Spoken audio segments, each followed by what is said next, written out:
Smart taxation classes में आप सभी लोगों का स्वागत है। आइए शुरू करते हैं हम लोग आज का क्लास। दोस्तों, क्लास को स्टार्ट करने से पहले आप सभी लोगों से मेरा एक छोटा सा रिक्वेस्ट है कि अगर आप हमारे चैनल पर नए हैं तो प्लीज मेरे चैनल को सब्सक्राइब कर लीजिए, साथ ही बेल आइकन भी प्रेस कर दीजिए ताकि जब भी कोई भी नया वीडियो हम अपलोड करें उसका नोटिफिकेशन आपको मिल जाएगा। अभी हम लोग सीख रहे हैं कि किस तरीके से हम अपना जीएसटी का रिटर्न्स फाइनल करें, चाहे वह GSTR 1 हो या फिर GSTR 3B हो। इसके साथ ही हम लोग किस तरीके से कंपोजिशन डीलर का अकाउंटिंग करते हैं और उसका रिटर्न्स कैसे हम लोग फाइनल करते हैं ये भी सीखेंगे।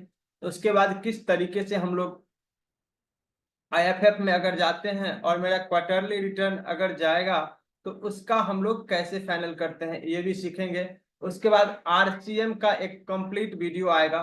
मीन्स ये सीरीज बहुत ही बेहतरीन होने वाला है और आप अगर एक एक करके पार्ट बाय पार्ट अगर वीडियो देखेंगे तो आपको पता चलेगा कि नहीं ये वीडियो नॉलेजफुल है।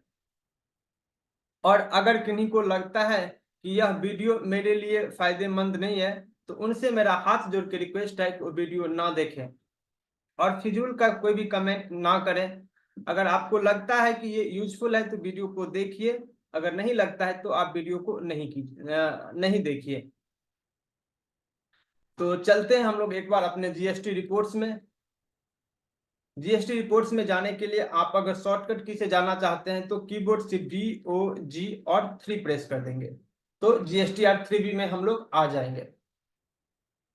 इससे पहले कल हमने डिस्कस किया था कि ये टोटल वाचर्स क्या होता है, इंक्लूडेड इन रिटर्न क्या होता है, पार्टिसिपेटिंग इन रिटर्न टेबल्स, ये सारी चीजें हमने डिस्कस कर लिया था। और अगर कहीं पे कोई करेक्शन की नीड है तो उसे हम लोग कैसे करेक्शन करते हैं हमने ये भी देख लिया था। और उसके बाद हमने शायद 3.1 कॉलम को एक एक करके डिस्कस कर लिया था। फिर भी एक छोटा सा हिंट्स हम दे देते हैं आपको। अगर आउटवर्ड टैक्सेबल सप्लाई 3.1 का एक कॉलम में जो है उसमें ना तो जीरो रेटेड आएगा ना ही नील रेटेड और एग्जेम्प्टेड, इसको छोड़ के जितने भी है वो कहाँ पे आएगा, आउटवर्ड टैक्सेबल, बट ये टैक्सेबल होना चाहिए। उसके बाद अगर जीरो रेटेड है तो उसका सेपरेट है, नील रेटेड एंड एग्जेम्प्टेड ये है तो उसका भी सेपरेट है, और inward supply level to refer chart अगर ये भी है तो इनका भी क्या है, सेपरेट है। अभी देखिए एक चीज और है इसमें कि अगर हम लोग रिवर्स चार्ज का एंट्री करते हैं, यहाँ पे देखिए एक मेरा हमने किससे सर्विस लिया है, ढीलन फ्रेट प्राइवेट लिमिटेड से। ये क्या है, एक ट्रांसपोर्टर है और इससे हमने कितना का सर्विस लिया है, 5,000 रुपये का। और इस पे जो RCM बनता है आप यहाँ से कैलकुलेट कर सकते हैं। और ये मेरा इंटर स्टेट है इसीलिए यहाँ पे ये कितना हो रहा है, 5%, 250 रुपया। 250 रुपया क्या होगा कि हमें अपने कैश लेजर से पेमेंट करना पड़ेगा। क्लियर है आप लोगों को? और इसका सेम मंथ में हमें इनपुट भी मिल जाएगा। बट इसमें क्या होता है ना कि ये बहुत सारे तरीके होते हैं, बहुत सारे लोग आपको इसमें बता देंगे कि आप ऐसे करके कर लीजिए तो ठीक है, उसका इफेक्ट तो एक ही जगह एक ही चीज आएगा। बट आपको समझने के लिए, और आप अपने अकाउंट्स को, आप सुने होंगे कि अकाउंटिंग इज एन आर्ट, आप अपने अकाउंट्स को ऐसे मेंटेन कीजिए कि कोई भी अगर आपका अकाउंट्स देखे तो उसे एक बार में समझ में आ जाना चाहिए कि आपने यहाँ पे क्या किया है और क्यों किया है। तो हम यहाँ पे सजेशन करते हैं कि आपका बैलेंस शीट ऐसा होना चाहिए कि आपने RCM के ऊपर इनपुट कितना लिया है और जो उसका आउटपुट लायबिलिटी है वो भी सेपरेट दिखना चाहिए। हम फिर से रिपीट करते हैं, यहाँ पे चाहे तो अगर आपके पास एक ही लेजर है CGST और SGST का तो आप उसी से इनपुट भी ले लेंगे और आउटपुट भी ले लेंगे। इसमें ये कंडीशन होगा कि फिर आपको एक एक करके मैनुअली चेक करना पड़ेगा कि कौन सा RCM का है। इसमें तो बहुत ही ज्यादा दिक्कत होगा अगर कोई आपके अकाउंट्स का जानकार नहीं होगा और पहली बार वो आपके अकाउंट्स को चेक कर रहे हैं। या फिर आप ऐसे समझिए कि आपने अपना डाटा फाइनल करके CA ऑफिस भेज दिया है और वहां पे वो चेक कर रहे हैं तो उनको बार बार आपसे पूछना पड़ेगा कि भाई इसमें कौन कौन सा ट्रांसपोर्टर का सर्विस है। और आप अपने अकाउंट्स को ऐसे मेंटेन करके दीजिए कि उसको एक बार में समझ में आ जाना चाहिए। और ये चीजें हम आपको इसलिए समझा रहे हैं कि हम आपको दोनों तरीके से समझा रहे हैं कि किसमें क्या इफेक्ट आता है। तो चलिए एक बार हम अपने आरसीएम पे आते हैं और यहाँ पे आप थोड़ा सा समझिए कि ये क्या है। देखिए हमने कुछ भी नहीं किया, आप लोगों को कंफ्यूज नहीं होना है कि हमने कहाँ से यहाँ पे आ गए। 3.1 कॉलम हमने डिस्कस कर लिया था। अब एक बार यहाँ पे नीचे आते हैं। नीचे देखिए ये क्या है, हमने आपको पहले ही कहा था, ये लिखा हुआ है कि reverse charge liability and input credit to be booked. देखिए आरसीएम क्या होता है, आपको पहले ही बताए थे कि रिवर्स चार्ज मैकेनिज्म होता है कि आप खुद ही पेमेंट और लायबिलिटी का पेमेंट कीजिए और उसका इनपुट क्रेडिट आप खुद ही ले सकते हैं। एफसीएम में क्या होता है कि आप टैक्स तो किसी और को पेमेंट करते हैं, लेकिन बट क्या है कि उनका आप इनपुट ले लेते हैं। और जब भी आप कोई भी परचेज करते हैं तो उसके ऊपर टैक्स देते हैं, बट जब आप अपना रिटर्न फाइल करते हैं तो उसका आप क्रेडिट लेते हैं। वो होता है एफसीएम। इसमें तीन चीजें हैं। पहला है रिवर्स चार्ज इनवर्ट सप्लाई, एक है इम्पोर्ट ऑफ सर्विस और एक है input credit to be booked. ठीक है। और यहाँ पे आप देख सकते हैं कि अभी क्या है, जीरो है। और इंपोर्ट का हमने अभी ऐसी कोई सर्विस नहीं लिया है जिसके ऊपर क्या है आरसीएम है। और ये क्या है रिवर्स चार्ज इनवर्ट सप्लाई, और कितना का लायबिलिटी, ये कितना का रहा है 250 रुपया। और जैसे ही हम यहाँ पे इसका लायबिलिटी बुक कर लेंगे तो ये यहाँ पे क्या आ जाएगा, जीरो आ जाना चाहिए। ये दोनों क्या होना चाहिए, जीरो होना चाहिए। तो चलिए एक बार हम लोग यहाँ से रिवर्स चार्ज मैकेनिज्म पे क्लिक करते हैं। अब देखिए यहाँ पे क्या है, टैक्स रेट कितना है, इंटीग्रेटेड टैक्स, और टोटल लायबिलिटी कितना है 5,000 रुपये पे कितना है टैक्स लायबिलिटी 250 रुपया। और लायबिलिटी या फिर आईटीसी बुक्ड में क्या है टैक्सेबल अमाउंट, और टैक्स अमाउंट में जीरो है। और बैलेंस लायबिलिटी ये कितना दिख रहा है 5,250। ये इसलिए दिख रहा है बैलेंस लायबिलिटी क्योंकि अभी तक हमने क्या किया, अपना लायबिलिटी बुक नहीं किया है। तो चलिए हम लोग यहीं से बुक करते हैं। अगर यहीं से बुक करना है तो आप यहाँ पे स्टैट एडजस्टमेंट पे क्लिक कर देंगे और ये इसको कहा जाता है फ्लैग। और जैसे ही हमने फ्लैग का यूज किया तो ये क्या कह रहा है, इंक्रीज ऑफ टैक्स लायबिलिटी। अगर अभी तक आपका टैक्स लायबिलिटी, आप इसको ऐसे समझिए कि अभी तक आपका जो टैक्स लायबिलिटी है वह कितना है 4,86,174 रुपया 42 पैसा। आप एक बार अपना बैलेंस शीट ओपन कर लीजिए यहाँ से और देख सकते हैं यहाँ पे, अगर अप्रैल महीने का हम लोग देखें तो 30/4/2024। ठीक है।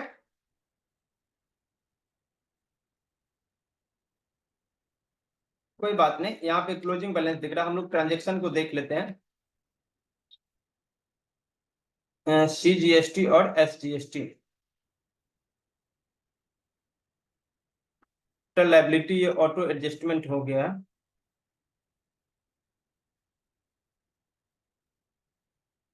तो यहाँ पे देख सकते हैं 4,85,924, जिसमें कितना है आईजीएसटी इतना है, सीजीएसटी इतना है, एसजीएसटी। कोई बात नहीं, एक बार हम अपने यहाँ से देखते हैं ये कितना दिख रहा है 4,86, और इसमें इसको भी इंक्लूड कर लिया। हाँ कोई बात नहीं, अब देख सकते हैं आप यहाँ पे क्या है कि जो आपका लायबिलिटी है 4,86,174 रुपया 42 पैसा, और इसमें ये लायबिलिटी बुक यहाँ पे इंक्लूड हो गया है। बट आपका बैलेंस शीट में इसका इफेक्ट नहीं दिख रहा है। वह इसलिए नहीं दिख रहा है क्योंकि आपने क्या किया है, यहाँ पे अपना ये बुक नहीं किया है। और जब आप इस फ्लैग से यूज करेंगे तो उसका एक अलग इफेक्ट दिखेगा आपको। और जो आपका आईटीसी है इनवर्ट सप्लाई में, यहाँ पे भी ये क्या है आ रहा है। तो अब आप देख सकते हैं ये इसलिए आ रहा है। एक बार हम लोग यहाँ से इसको पहले बुक करते हैं जिससे कि मेरा बैलेंस शीट में इफेक्ट आ जाए। तो यहाँ पे हम लोग आए स्टैट एडजस्टमेंट में और परचेज अंडर, और यहाँ पे हम लोग लेंगे टैक्स ऑन आरसीएम। हम लोग अपने लायबिलिटी को बढ़ा रहे हैं, इसीलिए हम लोग क्या करेंगे, जो मेरा लायबिलिटी का जो ये है लेजर है उसे हम लोग क्या करेंगे क्रेडिट करेंगे। और कितने से करेंगे 250 रुपया है, तो टैक्स ऑन आरसीएम 250 रुपया। और आईजीएसटी ऑन आरसीएम पेबल ये कितना है 5%, और किसके ऊपर 5,000 रुपये के ऊपर। और यहाँ पे नरेशन भी आप दे सकते हैं कि RCM liability booked book for the month of April 24। Clear है। और यहां से आपने क्या किया है, अब देखिए जो आपका बैलेंस लायबिलिटी है वह क्या दिख रहा है, 0 दिख रहा है। और यहाँ पे देखिए आपका जो इलिजिबल आईटीसी है, और यहाँ से क्या हो गया है, वह हाइड हो गया है। आईटीसी वाले कॉलम में देख सकते हैं आप। हाँ, और एक चीज और है कि ये क्या कर रहा है कि reverse charge liability and input credit to be booked. और एक बार हम लोग यहीं से अपना बैलेंस शीट को देखते हैं, तो बैलेंस शीट में ये क्या दिखाता है, 1/4 से 30/4। और एक बार हम लोग यहाँ से इसको ट्रांजेक्शन को यस करते हैं, और ये यहाँ से अब देखिए जो आपका बैलेंस शीट है उसमें ये कितना दिख रहा है, IGST ऑन RCM पेबल, वह कितना दिख रहा है, 250 रुपया। और अगर आप ये एंट्री नहीं करते तो इसका नहीं दिखाता। और इसी तरीके से अगर ठीक हम इसके इनपुट का बात करें, तो इनपुट यहाँ पे कुछ भी नहीं दिख रहा है, और हमें तो इनपुट भी क्लेम करना है। क्यों नहीं दिख रहा है इनपुट, ये भी हम लोग एक बार चेक करते हैं। जो मेरा इनपुट है वह इस मंथ में कितना है देख लेते हैं। इन एलिजिबल आईटीसी में 1/4 से 30/4। एलिजिबल आईटीसी में कुछ भी नहीं है, ओनली फॉर कितना है मेरा, 250 रुपये का ही होगा। तो कोई बात नहीं, आप क्या करेंगे, एक बार यहाँ से अपना यहाँ पे आएंगे, और input credit to be booked इसमें क्या है, 0 है, इसीलिए क्योंकि हमने अभी बुक नहीं किया है।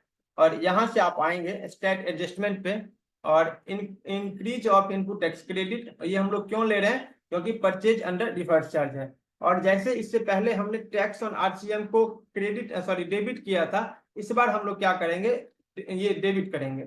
और यहाँ पे हम सजेशन करना चाहते हैं कि एक अलग से आप लेजर क्रिएट करेंगे, इनपुट ऑन